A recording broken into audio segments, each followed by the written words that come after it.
Thank God for this Saturday as we have a very short reading, but a very powerful one, no? Mapalad, na mapalad ang kung saan ka galing na sipupunan at mapalad ka ang nagpasuso sa iyo, no? Pero mas mapalad, no? Ang makinig sa salita ng Diyos at gumawa sa sumunod sa narinig natin na ito. We are blessed with many things, but the pagiging mapalad, ibang-iba sa kamunduhan na pagpapalad. But first, mapalad na kadugo, di ba? Naging kadugo, di ba? Pero hindi sapat lang yung dugo yung tubig ng binyag na nagpapaisa sa atin lahat ay mas mahalaga.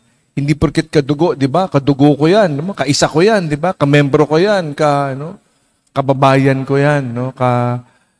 It is not enough that it has to be, hindi pwedeng stagnant kailangan dumadaloy. Paano siya dumadaloy? Narinig natin yung salita at ginagawa. We are obedient to the word. So it is ongoing. Kaminsan, pumapara tayo na, kasi kapatid ko yan, anak ko yan, di ba?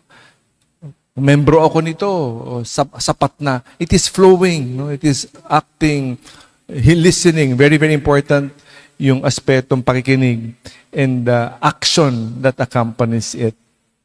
Today, we will hear, we honor Our Lady of the Pillar.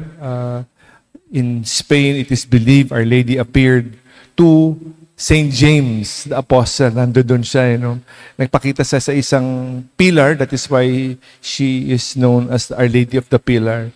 We ask her intercession, very popular in Spain, but also here, there are parishes, there are dioceses under the title Our Lady of the Pillar. We turn to our mother, who is the number one listener and doer of the Word of God. So it was not an insult na mapalad, pero mas mapalad.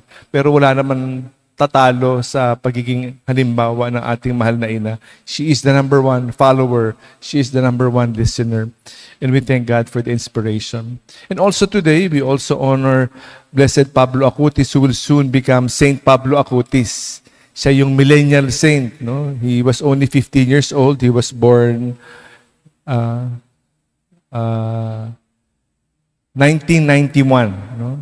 So, unang milenyo, he was very young, and he used the computer, the internet, no? So, there is good to the internet too. He used it well. For those who are always fond of gaming, using computer time, he used it in the way of spreading the good news. So, he's internet saint.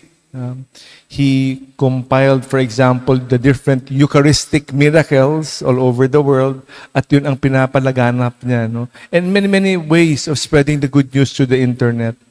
So everything can be a blessing. And we thank God for this opportunity to have a new saint, no? Soon, to be the Blessed Carlo Acutis, to be made Saint Carlo Acutis. We thank God for this witnessing. We thank God for the inspiration given to us by Our Lady of the Pillar and also Blessed Carlo Acutis. Amen.